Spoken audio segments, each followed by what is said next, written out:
கொஞ்சம் தவறிட்டால் கூட வந்து பார்த்திங்கன்னா நம்ம களையோட பிரச்சனை அதிகமாகிடும். சரிங்களா?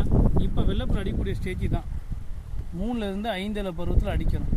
ரைட்டுங்களா? இந்த உயரத்தில் அடித்தா மட்டும்தான் பக்காவாக அரெஸ்ட் ஆகும். அதே பார்த்திங்கன்னா இவ்வளோ உயரத்துக்கு போகக்கூடாது. இதில் பார்த்திங்கன்னா ஆல்ரெடி மேலே 4 லீஃப் இருக்குது, சைட்லேயும் கிளை வெடிச்சிருச்சு. தெரியுதா உங்களுக்கு? சைட்லேயே பார்த்திங்கன்னா கிளை வந்து வெடிச்சிருச்சு.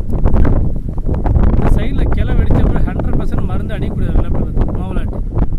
ஏன்னா இதில் மருந்து படிச்சு அப்படின்னா இதுதான் சாவும். மறுபடியும் இந்த தூர் வந்து தூக்க ஆரம்பிச்சிடும்.